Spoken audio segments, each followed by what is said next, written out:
নমস্কার। স্বাধীনতার ৭৫ বছর পরেও উপজাতিদের দাবি পূরণ হয়নি। মাননীয় মহারাজ প্রদ্যুৎ কিশোর দেববর্মনের অত্যন্ত গুরুত্বপূর্ণ একটি বক্তব্য আপনাদেরকে শোনাবো। তারপর আমরা এই নিয়ে কিছু কথা বলবো আপনাদের সঙ্গে।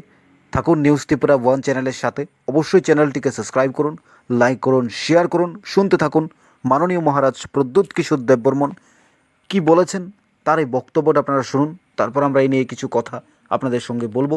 শুনতে থাকুন তার এই গুরুত্বপূর্ণ মতামত, তিনি কি বলেছেন, কি বক্তব্য রেখেছেন। नहीं, हम लोग जो त्रिपुरा से हैं, we have a history, we have a culture, एक आइडेंटिटी है जो 1000 साल से चला हुआ है।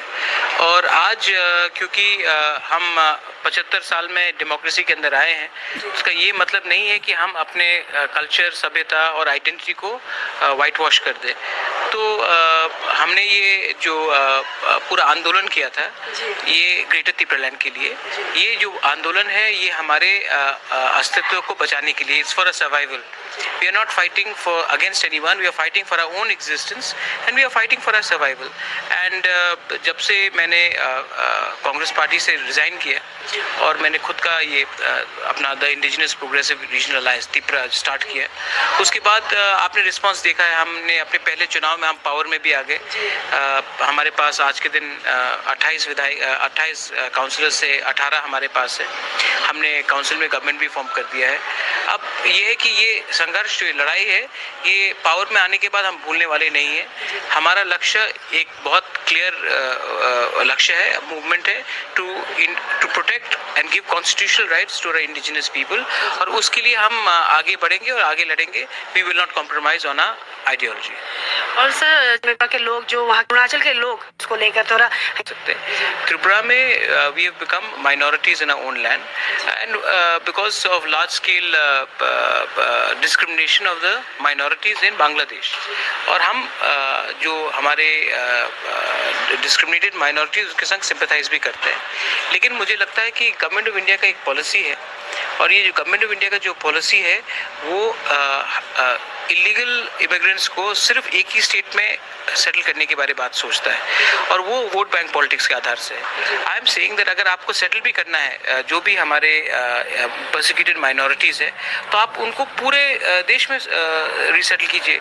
एक छोटा सा स्टेट जिसने पहले से अपने पॉपुलेशन से 3 टाइम ज़्यादा लोगों को लेकर रखा है, आप उनको फिर से बोलते हैं कि आप वापस रखो, तो ये बहुत अन्याय है हमारे साथ। और इसके लिए मैंने कहा था कि अगर आपको रखना है तो आप गुजरात में रखिए, पश्चिम बंगाल में रखिए, मध्य प्रदेश, राजस्थान में रखिए।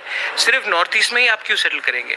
तो इसके लिए हमने अपना पॉइंट ऑफ व्यू रखा था। और मुझे लगता है कि ये जो पूरा सीए शुरू हुआ था वो पश्चिम बंगाल जीतने के लिए बीजेपी ने ये किया था।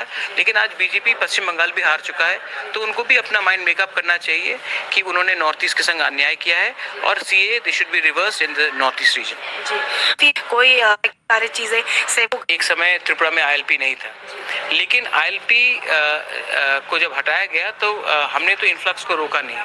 और दूसरा बात है कि गवर्नमेंट ऑफ इंडिया का पॉलिसी रहता है। आज उन्होंने नॉर्थ ईस्ट को अच्छे तरीके से डिवाइड किया। 3 राज्य जैसे कि त्रिपुरा, आसाम और मेघालय, जिसका डायरेक्ट बाउंड्री है बांग्लादेश को, आपने उनको सीए से एग्जेम्प्ट किया है, नहीं किया है। और जिनके संग कोई बाउंड्री नहीं था उनको एग्जेम्प्ट किया है।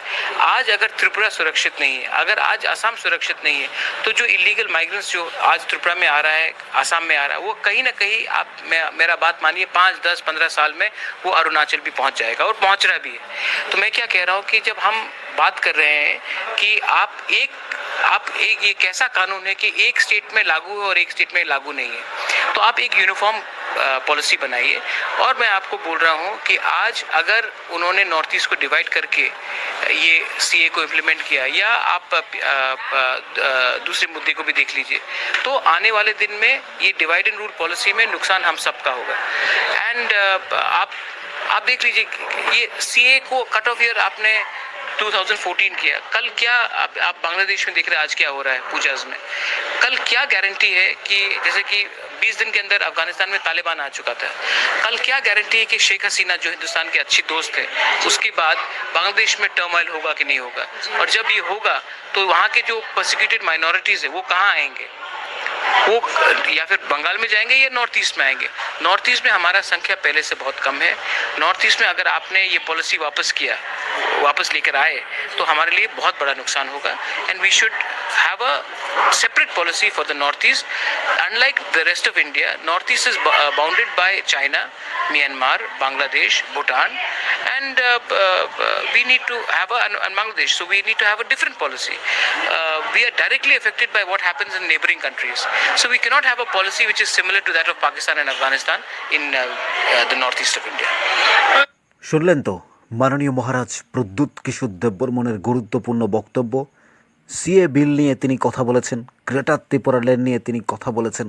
অর্থাৎ যে স্বাধীনতার ৭৫ বছর পরেও তিপ্রাসারা তারা তাদের অধিকার পাচ্ছে না। যেই ত্রিপুরার রাজ্য একদিন তাদেরই বংশধররা শাসন করত, তাদেরই পূর্বপুরুষরা শাসন করত, রাজা মহারাজারা শাসন করত, সেই জায়গায় এসে তিপ্রাসারা এখনও তাদের অধিকার পাচ্ছে না। অর্থাৎ নো কম্প্রোমাইজ, তিনি কোনোভাবে কারোর সাথে এই গ্রেটার ত্রিপুরা ল্যান্ড নিয়ে কম্প্রোমাইজ করবেন না।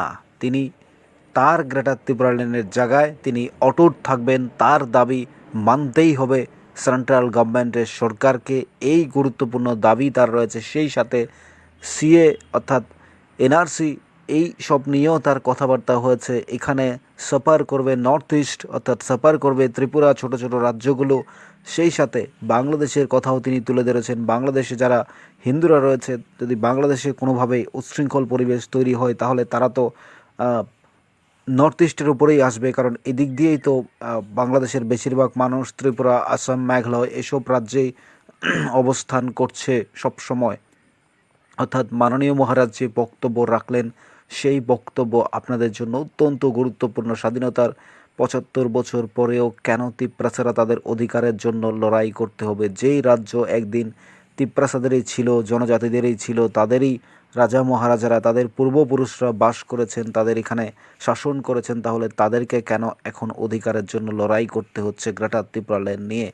এই প্রশ্নগুলো মাননীয় মহারাজ ছুড়ে দিয়েছেন। অর্থাৎ এখন সিএ বিল নিয়েও কথা বলেছেন। সবচাইতে ইম্পর্টেন্ট হচ্ছে গ্রেটার ত্রিপুরা ল্যান্ড নিয়ে যে মাননীয় মহারাজকে আলোচনা সমালোচনা জন্ম দিতে হচ্ছে, একের পর এক চলছে সে আলোচনা সমালোচনা।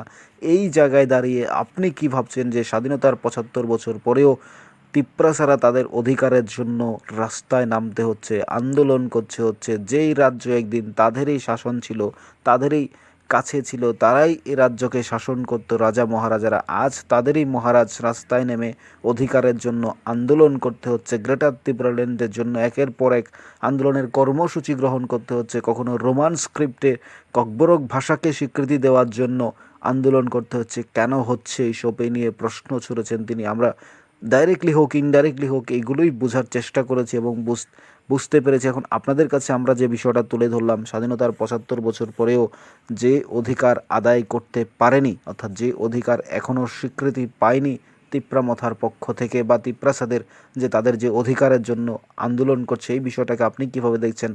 অর্থাৎ রাজ্য সরকারের সঙ্গে কিংবা সেন্ট্রাল গভর্নমেন্টের সঙ্গে তাদের এই আলোচনা, তাদের এই ফলপ্রসূ কিংবা তাদের এই বৈঠক, তাদের এই মিটিং, তাদের এই গুরুত্বপূর্ণ আলোচনা, তার ফলাফল কোথাও গিয়ে কি এখনও পর্যন্ত স্থগিত হয়ে রয়েছে? কি হবে এখন পর্যন্ত টালমাটাল অবস্থায় রয়েছে। অর্থাৎ তাদের যে অধিকার, তাদের যে আন্দোলন, সেটা কতদূর পৌঁছেছে কিংবা কি হয়েছে এখনও পর্যন্ত আপডেট আমরা এখনও পর্যন্ত পুরোপুরিভাবে পাচ্ছি না। অর্থাৎ আমরা এইটুকু বলতে পারি, রাজ্যের মাননীয় মহারাজ প্রদ্যুৎ কিশোর দেববর্মন যেই বক্তব্য রেখেছেন সেটা অত্যন্ত গুরুত্বপূর্ণ এবং তিনি যা বলছেন সে কথাগুলো আমরা আপনাদের সামনে তুলে ধরলাম। এখন একটা নিউজ চ্যানেলে বক্তব্য দিতে গিয়ে, একটা নিউজ চ্যানেলে কথা বলতে গিয়ে তিনি বিস্ফোরক মন্তব্য করেছেন। স্বাধীনতার ৭৫ বছর পরেও তাকে আন্দোলন করতে হচ্ছে এই গ্রেটার ত্রিপুরা ল্যান্ড নিয়ে। আপনি ভেবে দেখুন একবার এই বিষয়টাকে। অর্থাৎ তিপ্রাসারা, জনজাতিরা, রাজ্যের মানুষ এই বিষয়টা নিয়ে নিশ্চয়ই আলোচনার সমালোচনা তো চলছেই, সেই সাথে এই কথাটা কতটা গুরুত্বপূর্ণ, তিপ্রাসারা কী ভাবছেন নিশ্চয়ই নিউজ ত্রিপুরা 1 চ্যানেলে কমেন্টস করে জানাবেন। থাকুন নিউজ ত্রিপুরা 1 চ্যানেলের সাথে। যদি অবশ্যই আপনাদের কাছে আমরা চিরকৃতজ্ঞ, আপনাদের দূর চ্যানেলটাকে নিয়ে এসেছেন। বাকি পথটা আপনারা নিয়ে যাবেন বলে আমরা ভাবছি।